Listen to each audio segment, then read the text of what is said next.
जय हिंद. Welcome to our channel introvert Rudransh. आज आपला भूगोल या विषयाचा लेक्चर नंबर 2 असेल, जिथे आपण सोलर सिस्टीम किंवा सौरमंडळ याबद्दल डिस्कशन करू. तर सोलर सिस्टीमचं जे लेक्चर असेल ते आपलं लेक्चर नंबर 2 असेल.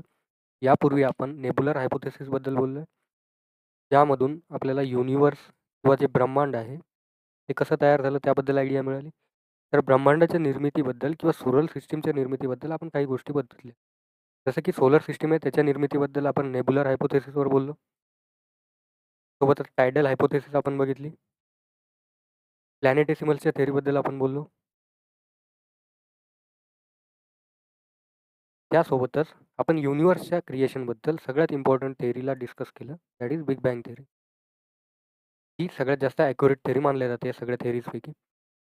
त्यासोबतच आज आपल्याला आजच्या लेक्चरमध्ये सोलर सिस्टीमबद्दल डिस्कस करायचं आहे. आजच्या लेक्चरमध्ये मेजरली आपण सन म्हणजे जो आपला तारा आहे, जे सेंटर आहे आपल्या अर्थ आपल्या सोलर सिस्टीमचं, त्याबद्दल डिस्कस करू. सनच्या स्ट्रक्चरबद्दल डिस्कस करू, म्हणजे सूर्याची रचना कशी आहे. ते प्लॅनेटच्या रचनाबद्दल पण आपण स्टारच्या रचनेबद्दल पण आपण बोलणार आहोत आणि त्याच्या ॲटमॉस्फिअरबद्दल पण बोलणार आहोत. म्हणजे सूर्याचा ॲटमॉस्फिअर कसं आहे, त्याच्या किती लेयर्स आहेत, त्याचं स्ट्रक्चर कसं आहे, त्याचं कोअर कसं आहे, त्यानंतर कोणती लेयर येते, त्याबद्दल आपण डिस्कशन करू. सोबतच आपण काही टर्मबद्दल पण डिस्कस करणार आहोत, जे आपल्याला लेक्चरमध्ये युजफुल होईल, जसं की ॲस्ट्रॉनॉमिकल युनिट, लाईट इयर्स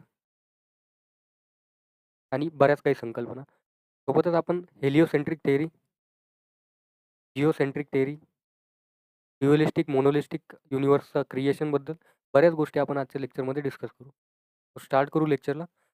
तर unit two major distance in युनिव्हर्सबद्दल जर बोलायचं झालं, म्हणजेच जे आपलं ब्रह्मांड आहे किंवा जे आपलं विश्व आहे, त्याच्यामध्ये आपण बऱ्याचशा ग्रहांमधलं अंतर कॅल्क्युलेट करतो. जसं की आपला अर्थ आहे आणि सूर्य आहे, म्हणजे सन आहे. यांच्यामधलं जे आपल्याला अंतर कॅल्क्युलेट करायचं आहे किंवा डिस्टन्स कॅल्क्युलेट करायचं आहे, तर हे आपण किलोमीटरनी तर कॅल्क्युलेट नाही करू शकणार किंवा मीटर्समध्ये तर आपण याला कॅल्क्युलेट नाही करू शकणार, कारण हे खूप जास्त कॉम्प्लेक्स होऊन जाईल. कारण हा जो नंबर येईल किलोमीटरमध्ये, हा इतका जास्त येईल, तर त्याला मल्टिप्लाय करायचा असेल, मायनस करायचा असेल, प्लस करायचा असेल, डिवाईड करायचं असेल, तर ते खूप जास्त कठीण होऊन जाईल, कॉम्प्लेक्स होऊन जाईल. त्यामुळे संकल्पना आल्या लाईट इयरच्या, ॲस्ट्रॉनॉमिकल युनिटच्या किंवा पारसेकच्या. तर त्याबद्दलच आपण डिस्कशन करणार आहोत आजच्या लेक्चरमध्ये, पर्टिक्युलरली डिस्टन्स मेजर करण्यावाल्या टॉपिकमध्ये. तर जे एक ॲस्ट्रॉनॉमिकल युनिट आहे, ज्यालाच आपण एक AU बोलतो. तर एक AU काही नसून जी आपली अर्थ आहे आणि जो आपला सन आहे, यांच्या दोघांच्या डिस्टन्समधली म्हणजेच अंतरामधली काय सरासरी आहे, म्हणजेच ॲव्हरेज आहे. एक AUची व्हॅल्यू किती असेल, तर अर्थ आणि सनच्या डिस्टन्सची जेव्हा आपण ॲव्हरेज काढू किंवा सरासरी काढू, तीच व्हॅल्यू असेल एक AU इतकी, जे मेजर करण्यासाठी युजफुल होईल युनिव्हर्समधल्या ऑब्जेक्टमधलं डिस्टन्स किंवा सेलेस्टियल बॉडीजमधलं डिस्टन्स. तर त्याची व्हॅल्यू जी आहे ती जवळपास 150 मिलियन किलोमीटर्स इतकी आहे. जे आपण इथे लिहिलेलं पण आहे, की एक ॲस्ट्रॉनॉमिकल युनिट जे आहे, त्याची जी डिस्टन्स आहे किंवा त्याची जी व्हॅल्यू आहे, ती 150 मिलियन किलोमीटर्स इतकी आहे आणि हे ॲव्हरेज डिस्टन्स आहे बिटवीन सन अँड अर्थ. त्यानंतर संकल्पना येते, की एक लाईट इयर काय? एक लाईट इयर काही नसून हे जे लाईटनी किंवा प्रकाशाने एका वर्षामध्ये किती डिस्टन्स ट्रॅव्हल केलं, त्याची व्हॅल्यू असेल. जी व्हॅल्यू आहे 9.461 10^12 किलोमीटर. तर याला आपण फर्दर कॅल्क्युलेट केलं किंवा सिम्प्लिफाय केलं, तर ती येईल 9.461 ट्रिलियन किलोमीटर्स. याला अजून जर आपण सिम्प्लिफाय केलं किंवा माईल्समध्ये कन्व्हर्ट केलं, तर ते येईल 5.879 इंटू 10^12 माईल्स. तर ही संकल्पना आहे लाईट इयर्सची, ज्याचा यूज करून आपण 2 सेलेस्टियल बॉडीजमधला अंतर काढू शकतो किंवा कॅल्क्युलेट करू शकतो. नंतर येते संकल्पना पारसेकची. ही आहे 3.26 टाइम्स ऑफ लाईट इयर. म्हणजे जे लाईट इयर आहे, त्याची जितकी व्हॅल्यू असेल त्याचा 3.26 टाइम्स म्हणजेच एक्स जास्त संख्या ही असेल किंवा संकल्पना ही असेल. तर या 3 पद्धतींचा यूज करून आपण डिस्टन्स कॅल्क्युलेट करतो युनिव्हर्समध्ये. अर्थपासून सूर्याचं अंतर, अर्थपासून मूनचं अंतर, अर्थपासून मार्सचं अंतर, या सगळ्या गोष्टी आपल्याला कॅल्क्युलेट करायच्या असेल, तर आपण या तिन्ही युनिटपैकी कोणत्यातरी एका युनिटचा यूज करू. तेच आपल्याला डिस्कस करायचं होतं बेसिक कन्सेप्टमध्ये. म्हणजे एक ॲस्ट्रॉनॉमिकल युनिटची व्हॅल्यू काय? 150 बिलियन किलोमीटर्स. आणि ही व्हॅल्यू कशी कॅल्क्युलेट केली, तर सन आणि जी अर्थ आहे, याचा आपण काय केलं, ॲव्हरेज काढली. म्हणजे सरासरी काढली. ज्याच्यामधून आपल्याला उत्तर मिळालं, की 150 मिलियन किलोमीटर इतकी व्हॅल्यू आहे एका ॲस्ट्रॉनॉमिकल युनिटची. त्यानंतर 2 नंबरवर आपण बघितलं, की लाईट इयर. लाईट इयर ही संकल्पना काय? तर लाईट इयर लाईटकडून किंवा प्रकाश जो आहे तो एका इयरमध्ये किंवा एका वर्षामध्ये किती डिस्टन्स ट्रॅव्हल करतो तो. त्यानंतर येते पार्सेकची डेफिनेशन, म्हणजे 3 नंबरची संकल्पना, की एका पार्सेकची व्हॅल्यू किती असेल. तर जी लाईट इयर आहे त्याच्या 3.26 टाइम्स जास्त असेल पार्सेकची व्हॅल्यू. या सगळ्या संकल्पना आपण डिस्कस केल्या. त्यानंतर येते origin of universe on basis of heavenly bodies, म्हणजेच हेवनली बॉडीजच्या बेसिसवर युनिव्हर्सचं ओरिजिन कसं झालं. यापूर्वी आपण गॅसच्या बेसिसवर ओरिजिन कसं झालं ते बघितलं. आपण बिग बँग थेअरीमध्ये सिंग्युलॅरिटीच्या बेसिसवर कसं ओरिजिन झालं ते बघितलं. त्यासोबतच आपण प्लॅनेटेसिमल्सच्या बेसिसवर, म्हणजेच सोलर इंटरॅक्शनच्या बेसिसवर युनिव्हर्सचं ओरिजिन कसं झालं त्याबद्दल डिस्कस केलं. तर हेवनली बेसिसवर म्हणजे धार्मिक आधारे किंवा एका प्रकारे हेवनली बॉडीजच्या बेसिसवर युनिव्हर्सचं ओरिजिन कसं झालं. तर 2 मतं यामध्ये पण आहेत. एक आहे मोनिस्टिक आणि दुसरं आहे ड्युअलिस्टिक. मोनिस्टिक जे मत आहे त्यांचं हे मानणं आहे की एकच ऑब्जेक्ट होतं जे युनिव्हर्स तयार होण्यासाठी एका प्रकारे एक्झिस्टन्समध्ये होतं इनिशियल डेजमध्ये, त्याच्यापासूनच युनिव्हर्स तयार झाला. पण जे ड्युअलिस्टिक अप्रोच ठेवणारे सायंटिस्ट आहेत त्यांचं हे मानणं होतं की 2 ऑब्जेक्ट होते त्याच्यापासून फर्दर युनिव्हर्स किंवा ब्रह्मांड तयार झालं. तर या 2 थेरीज आहे, मोनिस्टिक आणि ड्युअलिस्टिक थेरीज. त्यानंतर येते कन्सेप्ट ऑफ रेव्होल्यूशन, म्हणजेच जसं आपल्याला माहिती आहे मॉडर्न डेमध्ये की सन सेंटर आहे आपल्या सोलर सिस्टीमचं, त्याच्या अराउंड प्लॅनेट ऑर्बिट करत आहे वेगवेगळे. तर 2 थेअरीज होत्या या रेव्होल्यूशनच्या कन्सेप्टबद्दल, म्हणजेच सूर्याभोवती जे फिरतात प्लॅनेट त्याच्याबद्दल, की एक आहे जिओसेंट्रिक थेअरी, दुसरी आहे हेलिओसेंट्रिक थेअरी. त्याबद्दल पण आपण डिस्कस करू. तर जी जिओसेंट्रिक थेअरी आहे ते काय बोलते, की जी अर्थ आहे त्याच्या अराउंड सगळे प्लॅनेट रिव्हॉल्व करत आहे. त्याच्यामध्ये आपला सन पण आला. त्यानंतर येते हेलिओसेंट्रिक थेअरी. त्याचं मानणं हे आहे की जे आपलं सोलर सिस्टीम आहे त्याचा सेंटर जो आहे तो सन आहे, त्याच्याच अराउंड सगळे प्लॅनेट रिव्हॉल्व करत आहे. म्हणजेच जी जिओसेंट्रिक थेअरी आहे ती फेल आहे. आणि जी हेलिओसेंट्रिक थेअरी आहे ही पास आहे किंवा ॲक्सेप्टेबल आहे. कारण आपल्याला माहिती आहे की सनच्या अराउंड बाकी प्लॅनेट रिव्हॉल्व करतात, जसं की अर्थ, mercury, Venus, Jupiter, Saturn, Mars, हे सगळे प्लॅनेट रिव्हॉल्व करतात सनच्या अराउंड. कारण सन आपलं सेंटर आहे एका प्रकारे, मध्य आहे आपल्या सोलर सिस्टमचं. आणि अर्थच्या अराउंड हे प्लॅनेट का रिव्हॉल्व नाही करत, कारण जसं जसं इन्व्हेन्शन झाले, टेलिस्कोपचं इन्व्हेन्शन झालं, सॅटेलाइट लॉन्च करण्यात आले, तेव्हा माहिती झालं की अर्थचा शेप पण जो आहे तो फ्लॅट नसून किंवा परफेक्टली स्पियर नसून जिओइड आहे. म्हणजेच एका प्रकारे हा जो शेप आहे तो इक्वेटरच्या साईडला बल्ज आहे आणि पोलच्या साईडला चेप्ट आहे. याच्यामध्ये खूपशा अशा स्ट्रक्चर्स आहेत जे कंप्लीट स्पियर किंवा सर्क्युलर ऑब्जेक्टमध्ये नसते, ज्यालाच आपण जिओइड शेप बोलतो. तर टेक्नॉलॉजीच्या ॲडव्हान्समेंटनुसार ह्या सगळ्या गोष्टी झाल्या. तर आपण पॉईंटवर वापस येऊयात की जिओसेंट्रिक थेअरी काय होती. जिओसेंट्रिक थेअरी जसं आपण डिस्कस केलं की अर्थ जी आहे ती सेंटर आहे सोलर सिस्टमचं आणि त्याच्या अराउंड बाकी सगळे प्लॅनेट रिव्हॉल्व करत आहे. ही 140 AD थॉमस पॅटलोमी या सायंटिस्टद्वारे एका प्रकारे प्रोड्यूस केली होती किंवा मांडण्यात आली होती. नंतर येते हेलिओसेंट्रिक थेअरी, ही ॲक्सेप्टेबल थेअरी आहे, ही सायंटिफिकली बॅक्ड थेअरी आहे, ज्याच्यानुसार सन जो आहे तो सेंटर आहे आपल्या सोलर सिस्टमचा. आणि ही निकोलस कोपर्निकस यांनी दिली होती इन इयर 1543 AD. त्यानंतर आपण स्टार्ट करूया आपलं सोलर सिस्टम. ॲक्च्युअलमध्ये सोलर सिस्टम आहे काय, म्हणजे सोलर सिस्टमचा अर्थ काय होतो, सौरमंडळाचा अर्थ काय होतो. तर सोलर सिस्टम जे आहे ते एक असं सिस्टम आहे जे ग्रॅव्हिटी बाउंड आहे. म्हणजेच ग्रॅव्हिटीमुळे जे बाकी ग्रह आहेत किंवा मग ॲस्ट्रॉइड्स आहेत, जितके पण ऑब्जेक्ट आहेत जे सोलर ग्रॅव्हिटीच्या अंडर इन्फ्लुअन्स ठेवतात किंवा एका प्रकारे सोलर विंड जिथपर्यंत पोहोचवते त्यालाच आपण सोलर सिस्टम बोलतो. म्हणजे सोलर सिस्टम जे आहे ते ग्रॅव्हिटेशनली बाउंड सिस्टम आहे, ज्याच्यामध्ये सन जो आहे तो एका प्रकारे सेंटर आहे. ज्याचा मास आपल्या सोलर सिस्टमचा 98% पेक्षा पण जास्त मास आहे. आणि बाकी जितके ऑब्जेक्ट आहेत ते सनच्या अराउंड ऑर्बिट करत आहे. ते डायरेक्ट किंवा इनडायरेक्ट स्वरूपामध्ये सनच्या अराउंड ऑर्बिट करतात किंवा रिव्हॉल्व करतात. हे डेफिनेशन आपल्या सोलर सिस्टमची. त्यानंतर प्रश्न असा येतो की सोलर सिस्टमचं लोकेशन कोणतं आहे. तर सोलर सिस्टम जे आहे ते ओरियन आर्मवर लोकेटेड आहे किंवा ओरियन सर्पवर लोकेटेड आहे. कशाच्या, मिल्की वे गॅलेक्सीच्या. म्हणजे जी आपली आकाशगंगा आहे मिल्की वेची, त्याच्या ओरियन आर्मवर आपलं सोलर सिस्टीम लोकेटेड आहे. आणि गॅलेक्टिक सेंटरपासून याचं जे डिस्टन्स आहे जवळपास 26,000 लाईट इयर्स इतका आहे. म्हणजेच जे आपलं सोलर सिस्टम आहे म्हणजेच आपलं सौरमंडळ आहे. तर सोलर सिस्टीममध्ये या सगळ्या गोष्टी येतात. ते ग्रॅव्हिटीने एका ठिकाणी एकट्ठ आहे किंवा बांधले गेलेले आहेत. म्हणजेच हे जे सिस्टम आहे ते ग्रॅव्हिटी बाउंड आहे. ग्रॅव्हिटी बाउंड सिस्टम असल्यामुळे जितके पण प्लॅनेट्स आहे किंवा ॲस्ट्रॉइड्स आहे किंवा इतर गोष्टी या सगळ्या सनच्या अराउंड ऑर्बिट करतात. इनडायरेक्टली किंवा डायरेक्टली. सोलर सिस्टमचा सेंटर काय सन आहे आपला, सूर्य आहे. सोलर सिस्टमच्या लोकेशनबद्दल जर बोलायचं झालं तर सोलर सिस्टीम जी आहे आपली ती मिल्की वे गॅलेक्सीमध्ये येते. म्हणजेच मिल्की वे आकाशगंगामध्ये येते. मिल्की वे गॅलेक्सीमध्ये पण आपण जर स्पेसिफिक लोकेशनबद्दल बोलायला गेलं तर मिल्की वे गॅलेक्सीच्या ओरियन आर्मवर किंवा ओरियन सर्पवर आपली गॅलेक्सी आपलं सोलर सिस्टम लोकेटेड आहे. आणि मिल्की वे गॅलेक्सीच्या सेंटरपासून म्हणजेच गॅलेक्टिक सेंटरपासून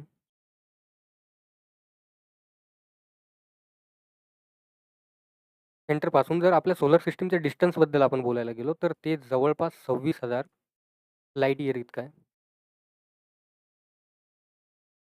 गॅलेक्टिक सेंटरपासून जे अंतर राहील आपल्या सोलर सिस्टमचं ते जवळपास 26,000 लाईट इयर इतकं असेल. हे झालं आपलं इंट्रोडक्शन सगळ्या सोलर सिस्टमबद्दल बेसिक इंट्रोडक्शन. त्यानंतर महत्त्वाचा मुद्दा हा येतो की सोलर सिस्टमचं ॲक्च्युअल स्ट्रक्चर कसं आहे किंवा सोलर सिस्टम दिसतं कसं. तर हा जो प्लॅनेट आहे किंवा हा जो स्टार आहे तो आपला सन आहे. तो एक तारा आहे. तो सेंटर आहे आपल्या सोलर सिस्टमचा म्हणजे मध्य आहे.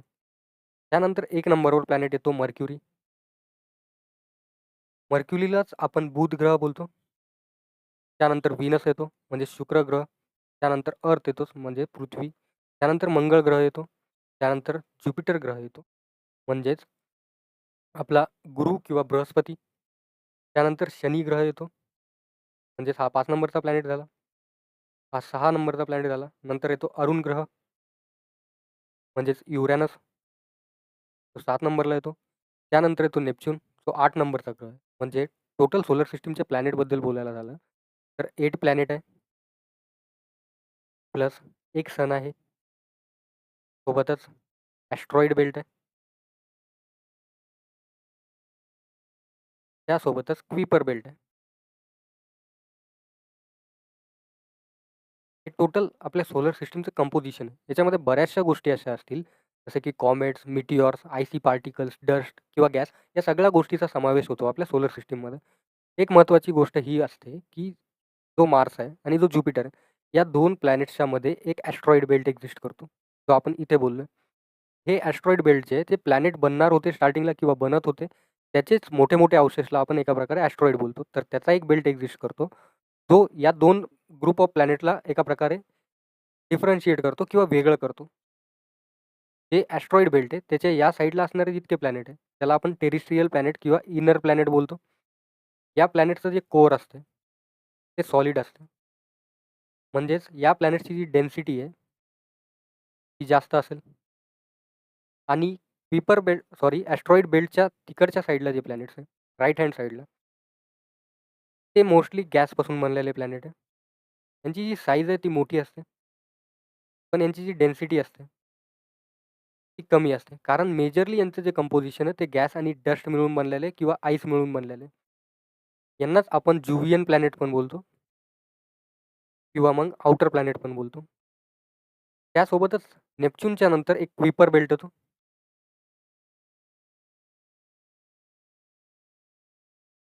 हे सगळं स्ट्रक्चर आहे आपल्या सोलर सिस्टमचं.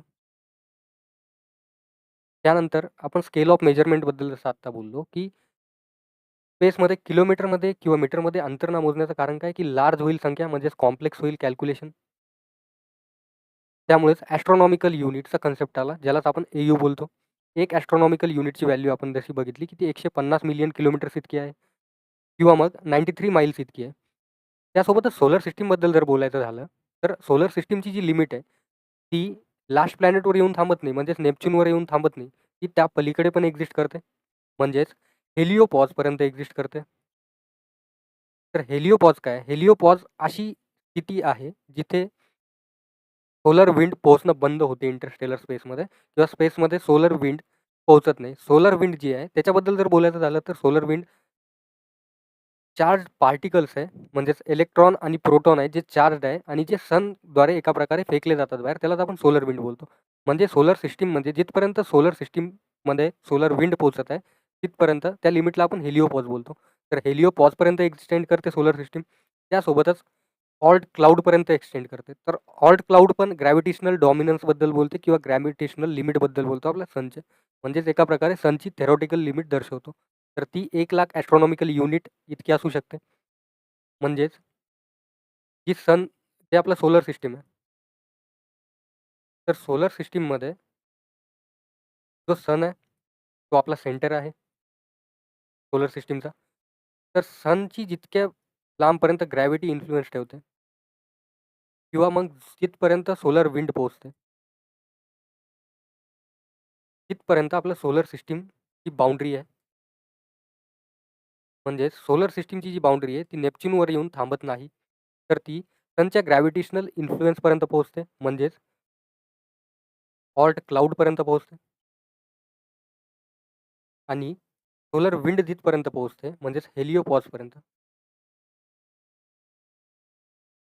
इथपर्यंत आपलं सोलर सिस्टमची बाउंड्री आहे. जर आपण पर्टिक्युलरली बोलायचं झालं, तर ग्रॅव्हिटी जवळपास 1,00,000 ॲस्ट्रॉनॉमिकल युनिट इथपर्यंत पोहोचते आणि जे ऑल्ट क्लाउड आहे, ते थेरॉटिकल लिमिट आहे सनच्या ग्रॅव्हिटीची.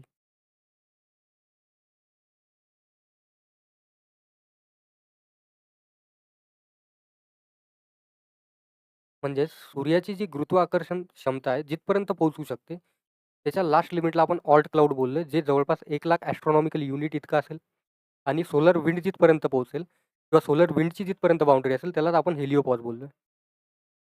त्यानंतर कन्सेप्ट येते, की सन जो प्लॅनेट आहे, सन जो स्टार आहे, तर त्याची कोणकोणती स्पेशालिटी आहे किंवा सनबद्दल आपण जाणून घेऊ, आपल्या ताऱ्याबद्दल जाणून घेऊ. जसं माहिती आहे, की सन ॲज युजुअल आपला सेंटर आहे सोलर सिस्टमचा. ज्याचा मास खूप जास्त आहे. पण सनबद्दल पर्टिक्युलरली बोलायचं झालं, तर सन जो आहे, तो जी स्पेक्ट्रल क्लासचा एक तारा आहे, म्हणजेच मेन सिक्वेन्स स्टार आहे. ज्यालाच आपण G2V या नावाने पण दर्शवतो. तर आपण जी टाइप काय आहे, G2 काय आहे, व्ही काय आहे, याबद्दल बोलायचं झालं, तर जी टाइपबद्दल जर बोलायला झालं, तर सन जो आहे, तो जी स्पेक्ट्रल क्लास दर्शवणारा तारा आहे.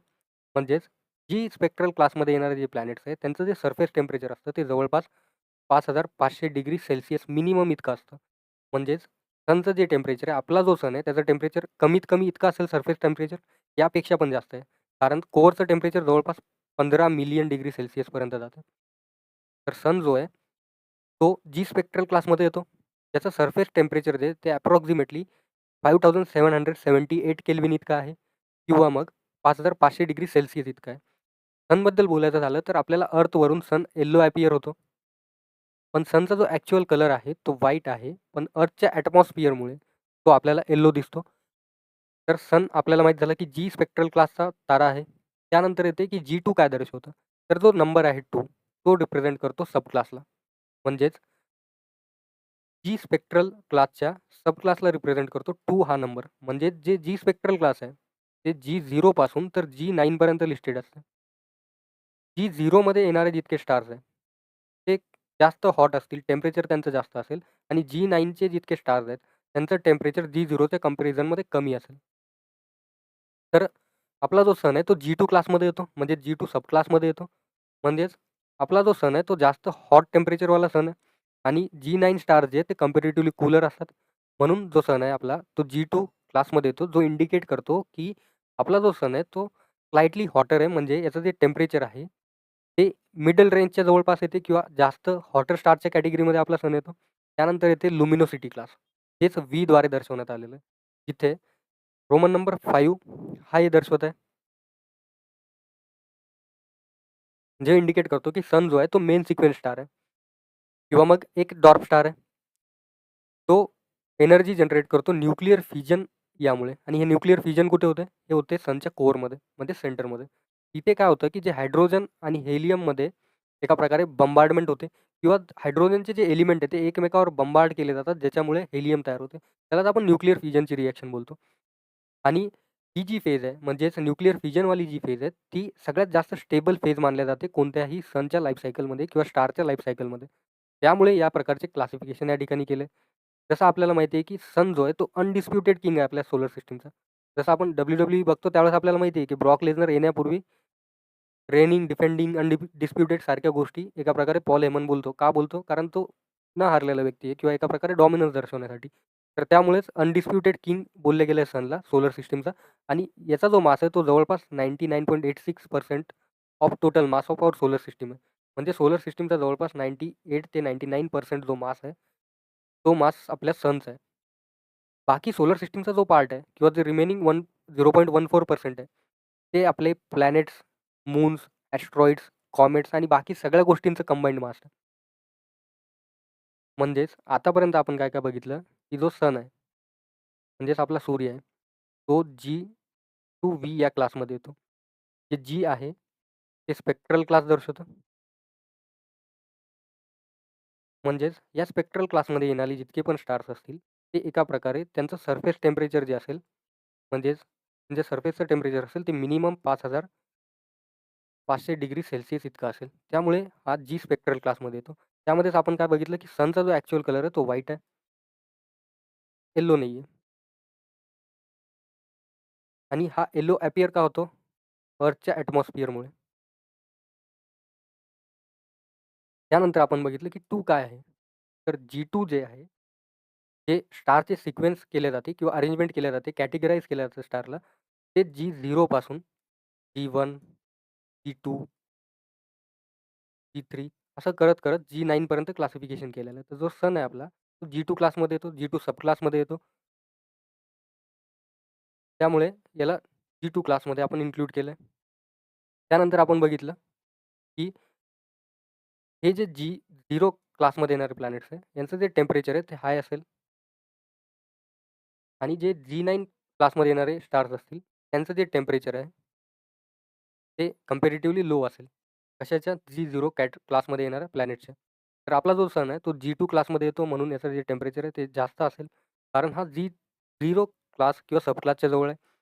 त्यानंतर आपण बघितलं लुमिनोसिटी क्लास किंवा व्ही काय दर्शवतो? तर हे लुमिनोसिटी क्लास दर्शवतो. म्हणजेच न्यूक्लिअर फिजन चालू आहे आपल्या सनमध्ये किंवा स्टारमध्ये आणि ही मोस्ट स्टेबल फेज असते कोणत्याही ताऱ्याच्या लाईफ सायकलमध्ये. तिथे हायड्रोजनपासून हेलियम तयार होते. त्यालाच आपण न्यूक्लिअर फिजनची प्रोसेस बोलतो आणि कोअरमध्ये होत असते जनरली. त्यानंतर कन्सेप्ट किंवा प्रश्न असा येतो विद्यार्थ्यांच्या मनामध्ये, की आपण G2V बद्दल बोललो, किंवा आपण V बद्दल बोलताना न्यूक्लिअर फिजनबद्दल बोललो. तर न्यूक्लिअर फिजनमुळेच एनर्जी तयार होते. म्हणजेच आपल्याला आपल्या प्रश्नाचं उत्तर मिळतं, की सन जो आहे तो एनर्जी कशी प्रोड्यूस करतो? तर सन जो आहे तो एका कॅम्प फायरसारखं बर्न नाही करत किंवा जळत नाही. जसं आपण कॅम्प फायर चालतो ज्यावेळेस आपण कॅम्पिंगला जातो त्यावेळेस किंवा चूल पेटवतो. त्याप्रमाणे सन एका प्रकारे एनर्जी प्रोड्यूस नाही करत किंवा जळत नाही. तर तो न्यूक्लिअर फिजनद्वारे एनर्जी प्रोड्यूस करतो. तर न्यूक्लिअर फिजनमध्ये काय होते, की एक्स्ट्रीम प्रेशर आणि टेम्परेचरच्या अंडर सनचं जे कोअर आहे त्याच्यामध्ये हायड्रोजन आयटम्स जे आहे ते एकमेकावर आदळले जातात किंवा स्मॅश केले जातात आणि त्याच्यामुळे हेलियमचं प्रोडक्शन होतं. म्हणजेच सन जो आहे तो मॅसिव्ह अमाउंटमध्ये एनर्जी रिलीज करणार, लाईट आणि हीटच्या फॉर्ममध्ये. आणि हे जे न्यूक्लिअर फिजन होईल सनच्या कोअरमध्ये, ते एका प्रकारे अल्बर्ट आइन्स्टाईनचा E=mc² फॉलो करेल. जिथे E एनर्जी रिप्रेझेंट करते, M मास रिप्रेझेंट करतो, T speed of light in vacuum represent करते आणि C² speed of light into speed of light, म्हणजे स्पीड ऑफ लाईटचा या ठिकाणी स्क्वेअर केलेलं आहे. तर E=mc² काय बोलतं, की मास आणि एनर्जी आहे, जी आहे, ती एका प्रकारे इक्विव्हॅलंट आहे, म्हणजे समान आहे. म्हणजेच स्मॉल मास जो आहे, तो कन्व्हर्ट केला जाऊ शकतो लार्ज अमाउंट ऑफ एनर्जीमध्ये. म्हणजेच या ठिकाणी जसं आपण बघितलं, की स्पीड ऑफ लाईटबद्दल बोललेलं आहे, म्हणजे स्पीड ऑफ लाईटचा स्क्वेअर केलेला आहे. तर आपल्याला माहिती आहे, की एक्स्ट्रीमली लार्ज नंबर आपल्याला मिळेल ज्यावेळेस आपण स्पीड ऑफ लाईटला एका प्रकारे स्क्वेअर करू आणि त्याला मल्टिप्लाय करू माससोबत, त्यावेळेस आपल्याला जी मिळणारी व्हॅल्यू आहे ती खूप जास्त असेल. त्यामुळेच हे बोलण्यात आलं आहे, की मास अँड एनर्जी जे आहे ते एका प्रकारे इक्विव्हॅलंट आहे. आपला कन्सेप्ट E=mc² कसं डिराईव्ह झालं ते करणं नाही आहे. आपला कन्सेप्ट हा आहे, की न्यूक्लिअर फिजन जे होतं सोलर सिस्टममधल्या सनमध्ये, त्याच्या कोअरमध्ये ते काय? तर जसं आपल्याला माहिती आहे, की सनचं कोअर जे आहे, त्यामध्ये हायड्रोजन आयटम्स जे आहेत, ते एकमेकावर बंबार्ड होतात किंवा स्मॅश होतात. त्यामधून हेलियम तयार होतं. तर यालाच न्यूक्लिअर फिजन आपण बोलतो. ही कन्सेप्ट आहे आणि ही कन्सेप्ट जी आहे ती अल्बर्ट आइन्स्टाईनच्या E=mc² ला फॉलो करते. जिथे E एनर्जी रिप्रेझेंट करते एम जे आहे ते मास रिप्रेझेंट करतं आणि C speed of light in व्हॅक्यूमला रिप्रेझेंट करते, ज्याचं त्यांनी स्क्वेअर केलेलं आहे या ठिकाणी. म्हणजे जेव्हा मास आणि स्पीड ऑफ लाईटला आपण स्क्वेअर केलेला असेल, याचं मल्टिप्लिकेशन करू, तर जो मिळणारा नंबर राहील तो लार्जर राहील, जास्त राहील. म्हणजेच एनर्जी जी आहे आणि जे मास आहे ते एका प्रकारे इक्विव्हॅलंट आहे. या सिद्धांतातून अल्बर्ट आइन्स्टाईननी प्रूव्ह केलं होतं आणि हा सिद्धांत न्यूक्लिअर फिजनमध्ये फॉलो होतो सनच्या कॉन्टेक्स्टमध्ये. त्यानंतर येते की सनचं स्ट्रक्चर कसं आहे. सनचं स्ट्रक्चर जे आहे ते वेगवेगळ्या लेयर्समध्ये डिवायडेड आहे. स्पेशली स्पीकिंग की इंटर्नल आणि एक्सटर्नल लेयर्समध्ये सनचं स्ट्रक्चर डिवायडेड आहे. म्हणजे सन जो आहे तो इंटर्नल लेयरमध्ये एक लेयर असेल आणि सनची एक दुसरी लेयर असेल, दॅट इज एक्सटर्नल लेयर. तर यामध्ये आपण ज्यावेळेस इंटर्नल लेयरबद्दल बोलतो, तर इंटर्नल लेयरमध्ये कोअर, रेडिएटिव्ह झोन आणि कन्व्हेक्टिव्ह झोन या 3 लेयर्स येतात. तर कोअरमध्ये जर बोलायचं झालं, तर कोअर एका प्रकारे सेंटर असतं सनचं, ज्या ठिकाणी न्यूक्लिअर फिजनची प्रक्रिया होते. म्हणजेच याच ठिकाणी हायड्रोजन आणि हायड्रोजनमध्ये युद्ध होणार आणि हेलियम तयार होणार. इथचं जे टेम्परेचर आहे ते जवळपास 15 मिलियन डिग्री सेल्सिअसपर्यंत पोहोचू शकते, जसं आपण मागे डिस्कस केलं. त्यानंतर येतो रेडिएटिव्ह झोन. रेडिएटिव्ह झोनमध्ये जी एनर्जी जनरेट होती ती एका प्रकारे कोअरकडे मूव्ह करत राहते स्लोली. म्हणजेच रेडिएटिव्ह झोनमध्ये जनरेट होणारी एनर्जी कोअरमध्ये एका प्रकारे मूव्ह करत राहते. इतकी स्लो मूव्ह करते की याला कोअरपर्यंत पोहोचायला जवळपास 1,70,000 वर्षापर्यंत टाईम लागतो. म्हणजेच एक फोटॉन जो तयार होईल एनर्जीचा रेडिएटिव्ह झोनमध्ये, तो कोअरपर्यंत किंवा वेगळ्या कोणत्या लेयरमध्ये मूव्ह करण्यासाठी त्याला जवळपास 1,70,000 वर्ष इतका टाईम लागेल. त्यानंतर येतो कन्व्हेक्टिव्ह झोन. तो आउटर मोस्ट झोन आहे सोलर इंटिरियर. म्हणजेच या ठिकाणी हॉट प्लाझ्मा जो आहे, तो प्लाझ्मा सनच्या सरफेसवर एका प्रकारे फ्लो करत राहतो. तो एक्झिस्टन्समध्ये असतो. तो एका प्रकारे कन्व्हेक्टिव्ह झोनमध्ये थंड होतो. म्हणजेच हा कूल झालेला प्लाझ्मा परत थंड झाल्यानंतर आतमध्ये सिंक होईल, म्हणजेच बुडेल. परत हा हीट होईल, परत सरफेसवर येईल मॅग्मामध्ये, परत कूल होईल, परत खाली जाईल किंवा सिंक होईल. त्याच्यामुळे या ठिकाणी एका प्रकारे बॉइलिंग इफेक्ट येतो, ज्यालाच आपण कन्व्हेक्शन करंट बोलतो किंवा कन्व्हेक्शन करंट्स बोलतो. तर हे 3 लेयर्स आहे, ज्यामध्ये आपण बऱ्याचशा गोष्टी डिस्कस केल्या. जसं की कोअरमध्ये न्यूक्लिअर फिजन होतं, त्याचं टेम्परेचर काय असतं न्यूक्लिअर फिजन होत असताना. रेडिएटिव्ह झोनबद्दल बोललो, म्हणजे इथे जी एनर्जी जनरेट होईल ती स्लोली डाउनवर्ड डायरेक्शनमध्ये किंवा आउटवर्ड डायरेक्शनमध्ये एका प्रकारे मूव्ह करत राहते आणि या एनर्जीला एका लेयरमधून दुसऱ्या लेयरमध्ये जाण्यासाठी किंवा एका फोटोनला एका लेयरमधून दुसऱ्या लेयरमध्ये जाण्यासाठी जवळपास 1,70,000 वर्ष इतका टाईम लागेल. त्यानंतर येतं कन्व्हेक्टिव्ह झोन, जो आउटर मोस्ट लेयर आहे सोलर सिस्टमचा. तिथे हॉट प्लाझ्मा जो आहे तो राईज होत राहतो, कूल होऊन सिंक होत राहतो, त्यामुळे एका प्रकारे बॉइलिंग इफेक्ट येतो. तर हे जे स्ट्रक्चर आहे हा कोर आहे. त्यानंतर रेडिएटिव्ह झोन आहे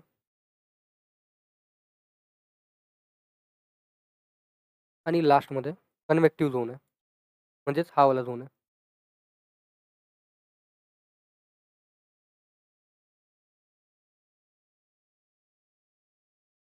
जसं आपल्याला माहिती आहे की जे कोर आहे सनचं, तिथे न्यूक्लिअर फिजनची प्रक्रिया होते आणि इथचं जे टेम्परेचर आहे ते जवळपास 15 मिलियन डिग्री सेल्सिअस इतकं जाते. आपल्याला हे पण माहिती आहे की रेडिएटिव्ह झोनमध्ये जी एनर्जी प्रोड्यूस होते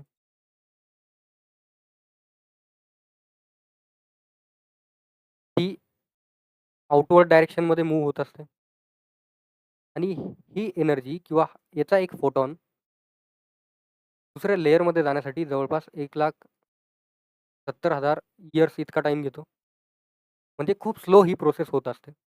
त्यानंतर आपण बघितलं की लास्ट किंवा आउटर मोस्ट लेयर जो आहे तो कन्व्हेक्टिव्ह झोन आहे.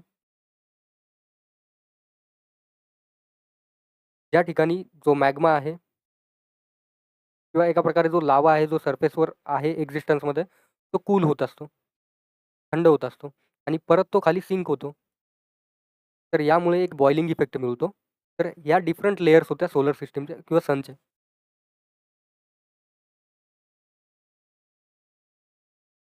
म्हणजेच या डायग्राममध्ये आपण काय बघितलं की सनचा जो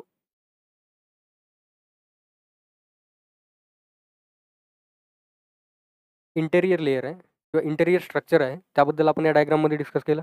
त्यानंतर येतं की ॲटमॉस्फिअर किंवा एक्सटर्नल लेयरमध्ये काय येतं. तर ॲटमॉस्फिअरमध्ये 3 पार्ट येतात. एक आहे फोटोस्फिअर, नंतर एक क्रोमोस्फिअर आणि नंतर एक कोरोना लास्टमध्ये. तर यालाच आपण एक्सटर्नल स्ट्रक्चर किंवा ॲटमॉस्फिअर कन्सिडर करू सनचं. तर जो फोटोस्फिअर आहे,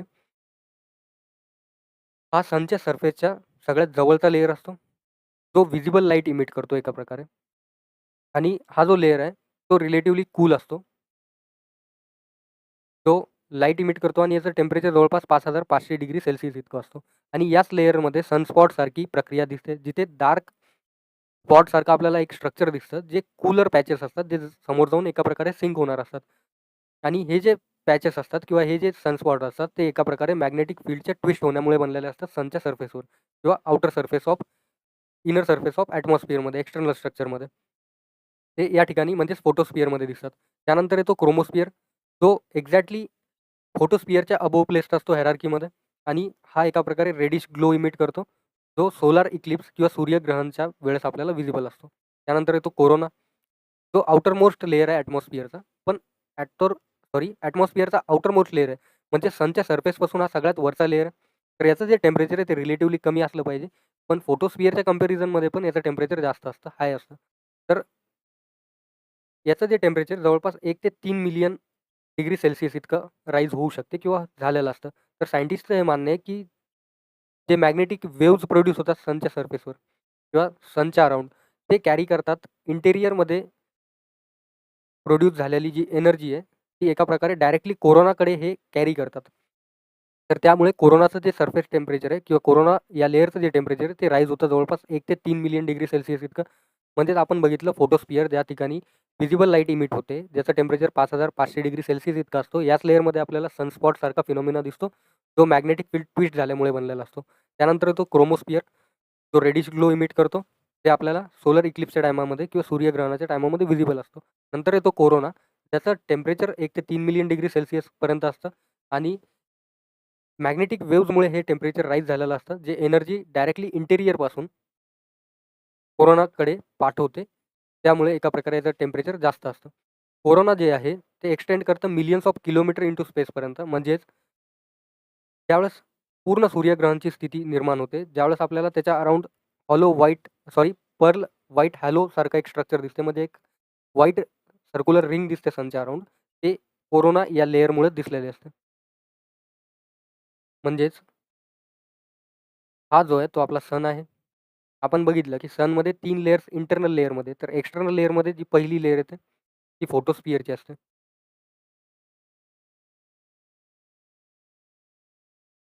त्यानंतर आपण बघितलं, त्यानंतर येणारी जी लेयर आहे ती क्रोमोस्फिअरची असते. आणि लास्टमध्ये जी लेयर येते ती कोरोनाची असते. तर फोटोस्फिअरमध्ये आपण बघितलं की याचं अप्रॉक्सिमेट टेम्परेचर जे असेल ते 5500 डिग्री सेल्सिअस इतकं असेल. याच लेयरमध्ये व्हिजिबल लाईट इमिट होईल. त्यासोबतच याच लेयरमध्ये आपल्याला सनस्पॉटसारखा फिनॉमिना दिसेल. जे सनस्पॉट आहे ते कूलर पॅचेस असतात. म्हणजेच थंड झालेले पॅचेस असतात. आणि हे मॅग्नेटिक फील्ड ट्विस्ट झाल्यामुळे बनलेले असतात.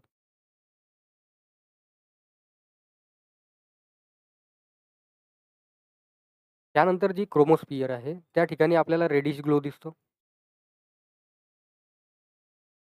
तर जी रेडिश लाईट आहे, ती या लेयरमध्ये एका प्रकारे इमिट होते आणि हे जे रेडिश ग्लो आहे, ते आपल्याला सूर्यग्रहण ज्यावेळेस होते, त्यावेळेस दिसते. त्यानंतर आपण डिस्कस केलं कोरोनाबद्दल. तर कोरोनाबद्दल बोलताना आपल्याला ही गोष्ट माहिती झाली, की कोरोनाचं जे टेम्परेचर आहे, आपल्याला जसं माहिती आहे, की हा लेयर जो आहे कोरोना, हा आउटर मोस्ट लेयर आहे सोलर सिस्टमचा, म्हणजे सनचा. तर याचं टेम्परेचर कमी असलं पाहिजे, पण ते टेम्परेचर जवळपास 1 ते 3 मिलियन डिग्री सेल्सिअस इतकं हाय पोहोचलेलं असतं.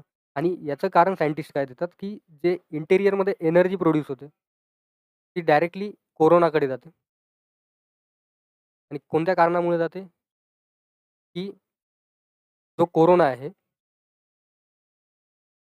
तिथपर्यंत ही एनर्जी जाण्यामागचं रिझन ते देतात, की मॅग्नेटिक वेव्हज. जे मॅग्नेटिक वेव्हज आहेत, ते इंटेरियरपासून म्हणजे इंटेरियर लेयरपासून मध्ये तयार होणारी जी एनर्जी आहे, ती एका प्रकारे डायरेक्टली कोरोनाकडे घेऊन जातात. त्यामुळे जे सरफेस टेम्परेचर आहे कोरोनाचं, ते वाढलेलं असतं. आणि कोरोनाच्या लिमिटबद्दल जर बोलायचं झालं, तर हे खूप किलोमीटरपर्यंत एक्सटेंड करते स्पेसमध्ये. आणि कोरोना याच लेयरमुळे व्हाईट कलरचं जे आपल्याला रिंग लाइक स्ट्रक्चर दिसतं.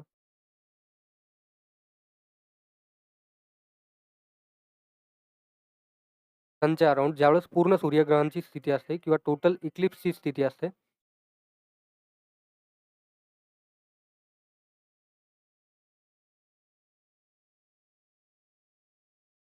त्यावेळी जे व्हाईट कलरचं स्ट्रक्चर आपल्याला आउटर साइडला दिसते सनच्या अराउंड, असं गोलाकार स्ट्रक्चर व्हाईट कलरमध्ये सनच्या अराउंड, ते या कोरोना या लेयरमध्येच घडलेलं असतं किंवा प्रेझेंट असतं.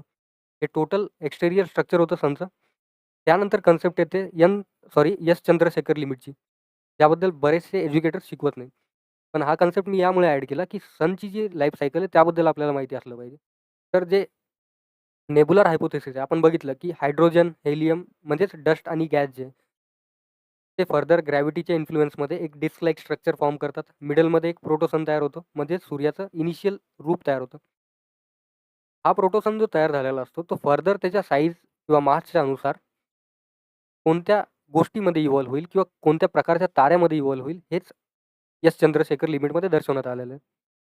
तर आपल्याला माहिती आहे, की ग्रॅव्हिटीच्या इन्फ्लुअन्समध्ये हा जो तयार झालेला प्रोटोसन आहे, त्याची जर साईज 144 टाइम्स म्हणजेच 1.44 टाइम्स ऑफ आवर सन, म्हणजे जे सध्याचा आपला सन आहे, त्याच्यापेक्षा 1.44 टाइम्स जर कमी असेल आणि 1.44 टाइम्स जर ती जास्त असेल, तर त्या साईजवर डिपेंडिंग या सनचं रूपांतर कोणत्या गोष्टीमध्ये होईल, म्हणजे प्रोटोसन कोणत्या दिशेने जाईल, त्याचं लाईफ सायकल कसं असेल, तेच एस चंद्रशेखर लिमिटमध्ये दर्शवण्यात आलेलं आहे. तर जर समजा त्याची साईज कमी आहे, तर तो पहिले बनेल main sequence star. Main sequence स्टारच्या साईजवर डिपेंड करेल. मेन सिक्वेन्स स्टारची जर साईज आपल्या सनच्या कंपॅरिझनमध्ये 1.44 टाइम्स जर कमी असेल, तर तो समोर जाऊन काय बनेल, एक रेड जायंट बनेल. तोच रेड जायंट समोर जाऊन एक व्हाईट जायंटमध्ये कन्व्हर्ट होईल किंवा व्हाईट डॉर्फमध्ये कन्व्हर्ट होईल.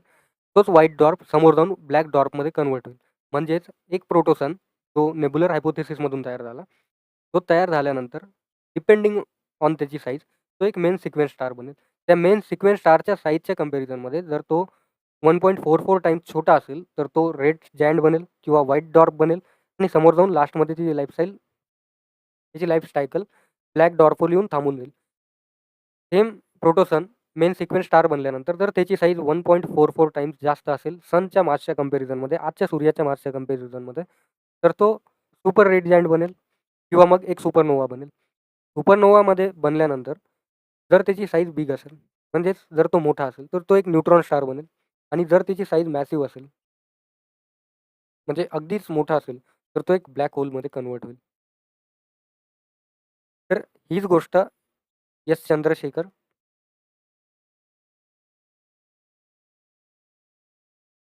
लिमिट म्हणून आज आपण ओळखतो. हे बस इन्फॉर्मेशन पर्पजसाठी होतं, पण एक्झाम पॉईंट ऑफ व्ह्यूमध्ये जिथे आपल्याला लिहावं लागतं, त्या ठिकाणी इम्पॉर्टंट हा टॉपिक बनून जातो.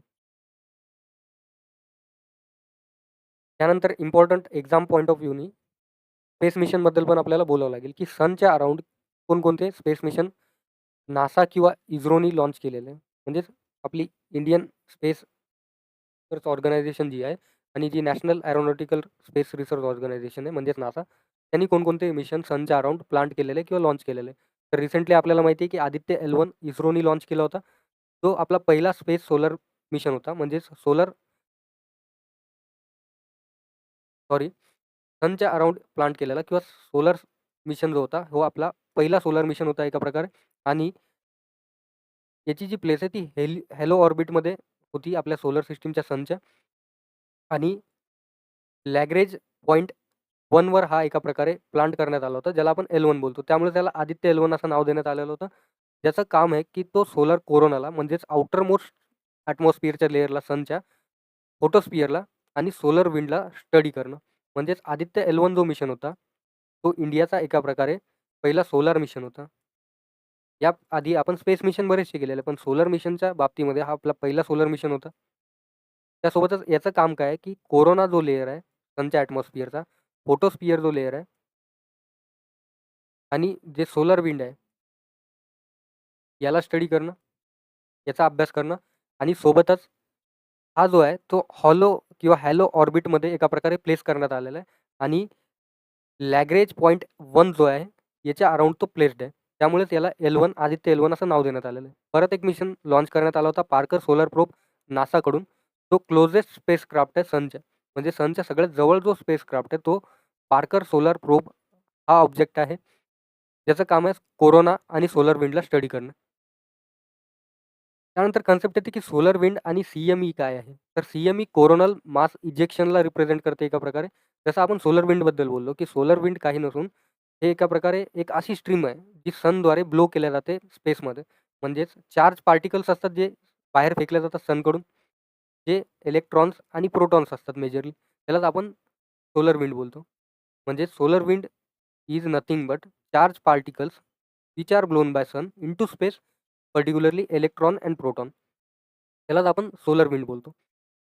ऑकेजनली काय होते की सनच्या सरफेसवर मॅसिव्ह मॅग्नेटिक एक्सप्लोजन होते.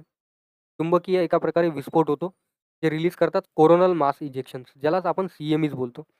तर CMEचा एक इम्पॉर्टंट हा होऊन जातो किंवा एक इम्पॉर्टन्स हे होऊन जातं की अर्थचं जे सरफेस आहे आपल्याला माहिती आहे की अर्थच्या सरफेसच्या अराउंड मॅग्नेटिक फील्ड एक्झिस्ट करते.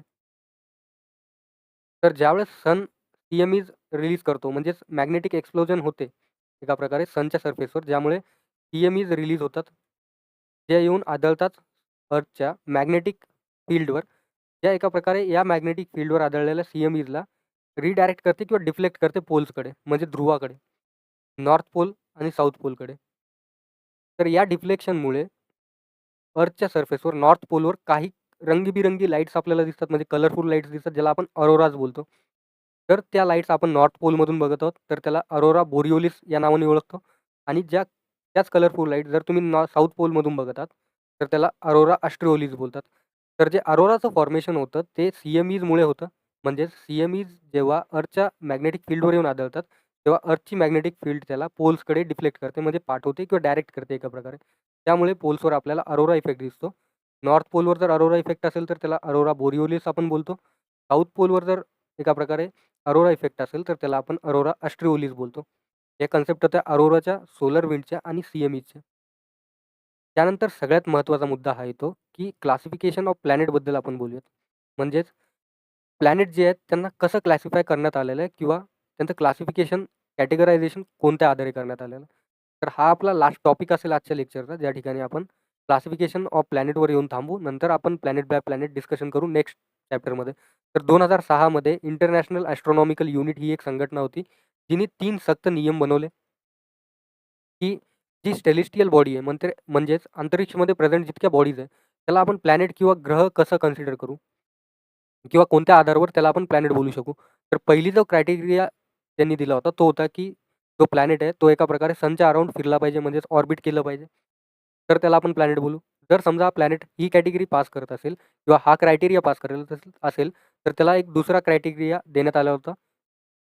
त्या ठिकाणी असं बोलण्यात आलं होतं, की त्या प्लॅनेटचा मास इतका असला पाहिजे, की ग्रॅव्हिटीमुळे त्याचा जो शेप आहे तो रफली स्फेरिकल शेप बनवून देईल. म्हणजेच मासमुळे आणि ग्रॅव्हिटीच्या इन्फ्लुअन्समुळे एका प्रकारे त्या सेलेस्टियल बॉडीचा जो शेप आहे तो रफली स्फेरिकल असला पाहिजे, म्हणजेच गोलाकार असला पाहिजे. त्यालाच आपण हायड्रोस्टॅटिक इक्विलिब्रियम बोलतो. म्हणजेच पहिला क्रायटेरिया झाला, की सूर्याभोवती तो फिरला पाहिजे. दुसरा क्रायटेरिया झाला, की त्याचा जो शेप आहे तो रफली स्फेरिकल बनला पाहिजे. कशामुळे? तर ग्रॅव्हिटीमुळे आणि मासमुळे. तिसरं क्रायटेरिया होता जिथे प्लुटो फेल झाला होता. त्याच्यामुळे तो 9th प्लॅनेटमधून एक डॉर्क प्लॅनेटमध्ये घुसला होता किंवा त्याला काढून दिलं होतं आपल्या सोलर सिस्टमच्या बाहेर. तर थर्ड क्रायटेरिया हा होता, की त्यांनी आपली नेबरहूड क्लिअर केली पाहिजे. म्हणजे सनच्या अराउंड ऑर्बिट करताना त्याच्या पाथमध्ये जितके पण ऑब्स्टॅकल येतील त्यांनी त्याला एका प्रकारे क्लिअर केलं पाहिजे किंवा डिस्ट्रॉय केलं पाहिजे आणि आपला पाथ क्लिअर केला पाहिजे ऑर्बिट करण्याचा. त्याच्यामध्ये प्लुटो फेल झाला होता. त्याच्यामुळे तो 9th प्लॅनेटमधून बाहेर पडला. आपलं जे सोलर सिस्टम आहे त्याच्यामध्ये 8 प्लॅनेट आहे, जे 2 डिस्टिंक्ट ग्रुपमध्ये डिवाइडेड आहे आणि सेपरेटेड आहे बाय ॲस्ट्रॉइड बेल्ट, जे आपण नेक्स्ट स्लाइडमध्ये बघणार आहोत. जे आपण यापूर्वी पण डिस्कस केलं होतं. तर त्याबद्दल पण आपण आजच्या लेक्चरमध्येच बोलून घेऊ. म्हणजे नेक्स्ट लेक्चरमध्ये आपल्याला बस प्लॅनेटबद्दल डिस्कस करायचं राहील. त्यांचं रोटेशन, रेव्होल्यूशन, त्यांची स्पीड ऑफ रेव्होल्यूशन किंवा बाकी कंपोझिशनबद्दल. तर फीचर्सबद्दल बोलायचं झालं तर आपल्याला माहिती आहे, की ॲस्ट्रॉइड बेल्टमुळे जे प्लॅनेट्स आहे ते 2 कॅटेगरीजमध्ये डिवाइड झालेले आहे किंवा क्रायटेरियामध्ये डिवाइड झालेले आहे. First one is terrestrial planet किंवा मग इनर प्लॅनेट आणि सेकंड वन इज आउटर किंवा ज्युवियन प्लॅनेट्स. तर इनर प्लॅनेट्समध्ये मर्क्युरी, व्हीनस, अर्थ, मार्ससारखे प्लॅनेट येतात ज्युवियन प्लॅनेटमध्ये ज्युपिटर, सॅटर्न, युरेनस आणि नेपच्यूनसारखे प्लॅनेट येतात. जर कंपोजिशनबद्दल बोलायला झालं तर आपण ज्यावेळेस सोलर सिस्टमची डायग्राम बघत होतो, त्यावेळेसच आपण डिस्कस केलं होतं, की यांचा जो कोअर आहे तो सॉलिड राहील, म्हणजे इनर प्लॅनेटचा रॉकी कोअर राहील, मेटॅलिक कोअर राहील. म्हणजे त्यांची डेन्सिटी जी आहे ती जास्त राहील. हाय डेन्सिटीवाले हे प्लॅनेट राहतील. यांचं घनत्व जास्त राहील. आणि अदर साईडला आपण जर डिस्कस करायचं झालं तर जे ज्युवियन प्लॅनेट किंवा आउटर प्लॅनेट ते गॅसियस जायंट्स असतील. म्हणजेच मेजरली गॅसपासून बनलेले जायंट्स असतील, ज्यामध्ये हेलियम, हायड्रोजन सारखे कंपोनंट्सनी ते बनलेले असतील. आयसी पार्टिकल्सपासून पण ते बनलेले असतील. डस्ट पार्टिकल्सचं पण यामध्ये इन्व्हॉल्वमेंट असेल, ज्यामुळे त्यांची घनत्व किंवा डेन्सिटी कमी राहील. साईजबद्दल डिस्कशन करायचं झालं तर ज्युवियन प्लॅनेट्सची साईज मॅसिव्ह राहील किंवा मोठी राहील आणि जे इनर प्लॅनेट्स आहेत त्यांची साईज छोटी किंवा स्मॉल राहील. मून्सबद्दल बोलायचं झालं तर आपल्याला माहिती आहे की अर्थ, मर्क्युरी, व्हीनस, मार्ससारख्या प्लॅनेटचे जे उपग्रह आहेत त्यांची संख्या कमी आहे. म्हणजे काहीकडे खूप कमी उपग्रह आहेत किंवा काहींकडे आहेच नाही. म्हणजे फ्यू ऑर नन यांची संख्या राहील. जसं अर्थकडे 1 आहे, मार्सकडे 2 सॅटेलाइट्स किंवा मून्स आहेत. ज्युवियन प्लॅनेट्सबद्दल बोलायचं झालं तर यांच्याकडे एका प्रकारे डझन्स ऑफ मून्स असतील. म्हणजेच यांचे जे उपग्रह असतील ते खूप पुष्कळ प्रमाणामध्ये असतील. रिंग स्ट्रक्चर किंवा रिंग सिस्टमबद्दल बोलायला झालं तर इनर प्लॅनेट्समध्ये रिंग स्ट्रक्चर एक्झिस्ट करत नाही. आउटर प्लॅनेटमध्ये रिंग स्ट्रक्चर जवळपास सगळ्या प्लॅनेट्समध्ये एक्झिस्ट करतं. पण शनी ग्रह जो आहे, जो सॅटर्न आहे, त्याच्यामध्ये हे प्रॉमिनंटली खूप चांगल्या प्रकारे दिसून येतं किंवा व्हिजिबल असतं. त्यानंतर रोटेशन स्पीडबद्दल जर बोलायचं झालं तर आपल्या ॲक्सिसवर रोटेट करताना म्हणजे स्वतःभोवती फिरताना हे जे इनर प्लॅनेट असतील त्यांची जी स्पीड असेल ती कंपॅरेटिव्हली कमी असेल आणि जे आउटर किंवा ज्युवियन प्लॅनेट्स असतील त्यांची रोटेशन स्पीड जास्त असेल किंवा फास्ट असेल. जसं की ज्युपिटरवर एका दिवसाची जी सीमा असेल ती जवळपास 10 घंट्याची असेल. म्हणजे आपल्या पृथ्वीवर 24 घंट्याचा 1 दिवस असतो. तसाच ज्युपिटरवर 10 घंट्याचा 1 दिवस असा असेल. हे मेजर डिफरन्सेस होते इनर आणि आउटर प्लॅनेट्समध्ये. जर यांच्यामध्ये आपल्याला डिफरन्शिएट करायचं असेल तर कसं लक्षात ठेवणार? मून्सबद्दल जर बोलायचं झालं तर आपण मून्सच्या एक्झाम्पलवरून बघू. तर जसं आपल्याला माहिती आहे की तो व्यक्ती एका प्रकारे टेन्स असतो. तर असं नाही की त्या व्यक्तीचं घनत्व जास्त आहे, म्हणजे वजनदार व्यक्ती आहे. त्याबद्दल नाही आपण बोलत आहोत. जो व्यक्ती आपल्या आयडियाजवर स्टिक असतो त्याला आपण डेन्सिटी कन्सिडर करू. ज्या व्यक्तीमध्ये डेन्सिटी जास्त आहे म्हणजे आयडियाजवर तो स्टिक असणारा व्यक्ती आहे, त्याचं कॅरेक्टर चांगलं आहे, त्याच्या अराउंड लोकं कमी असतात. म्हणजे अर्थच्या अराउंड बस एकच मून आहे. मार्सच्या अराउंड एकच मून आहे. किंवा तो दिखावा कमी करतो, पब्लिसिटी कमी करतो, फेकतो कमी.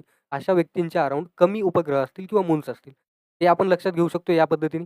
आणि जे ज्युवियन प्लॅनेट्स आहेत, जिस पर्सन में म्हणजे ज्या व्यक्तीमध्ये एका प्रकारे हवा जास्त भरलेली असते, ज्याच्यामध्ये एक पद्धत असते, की त्याला फक्त फेकण्याशी मतलब आहे. बस फेको किंवा मग सुबह जलाओ, शाम जलाओवाला ज्याचा सिस्टम असतो. त्या व्यक्तीच्या अराउंड लोकं खूप जास्त असतात, पण ते त्याच्या कामाचे नसतात आणि तो व्यक्ती पण कोणाच्या कामाचा नसतो. तर डझन्स ऑफ मून्स एक्झिस्ट करतात अशा व्यक्तीच्या अराउंड, ज्याच्या अराउंड हवा भरलेली आहे. म्हणजे ज्युवियन प्लॅनेट्स आपल्याला माहिती आहे, की गॅसियस जायंट्स आहे, त्याच्यामुळे हवा भरलेली आहे. तर हवा भरलेल्या व्यक्तीच्या अराउंड खूप सारे लोकं असतात आणि त्याला पाहिजे पण असतं, की त्याच्या अराउंड लोकं असले पाहिजे किंवा त्याला दाखवायचं असतं, की तो किती मोठा व्यक्ती आहे किंवा तो किती धनवान व्यक्ती आहे. पण त्याच्यामध्ये जे नॉलेज आहे ते कमी असतं. फक्त हे जे लोकं असतात त्याच्या अराउंड ते त्याचा भोग करण्यासाठी असतात किंवा हा कोणाचा तरी भोग करू इच्छितो, त्यामुळे ते लोक असतात.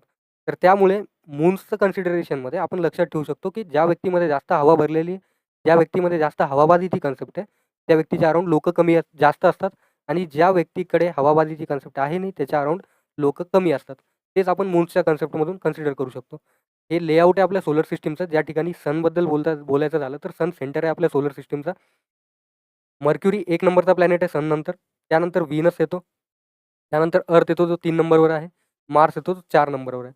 हे सगळे टेरेस्ट्रियल प्लॅनेट किंवा इनर प्लॅनेट्स आहेत. त्यानंतर येतो ॲस्ट्रॉइड बेल्ट. ॲस्ट्रॉइड बेल्ट सेपरेट करतो इनर आणि आउटर प्लॅनेट्सला. आउटर प्लॅनेट जे त्यांच्यामध्ये गॅस भरलेली असते म्हणजे ते गॅसियस जायंट्स आहेत. ज्युपिटर 5 नंबरचा ग्रह आहे. सॅटर्न 6 नंबरचा. त्यानंतर युरेनस 7 नंबरचा. नेपच्यून 8 नंबरचा. 8 नंबरचा प्लॅनेट संपल्यानंतर क्विपर बेल्ट स्टार्ट होतो, ज्याच्यामध्ये प्लुटोसारखा डॉर्फ प्लॅनेट येतो, कॉमेट्स येतात आणि आयसी डॉर्फ्स येतात. तर यांना आपण आउटर प्लॅनेट्स कन्सिडर करू. यांना आपण इनर किंवा टेरेस्ट्रियल प्लॅनेट्स बोलू. यांना आपण आउटर प्लॅनेट्स किंवा ज्युवियन प्लॅनेट्स बोलू किंवा गॅस जायंट्स बोलू. तर हे स्ट्रक्चर आहे आपल्या सोलर सिस्टमचं. So thank you for listening मी. जय हिंद.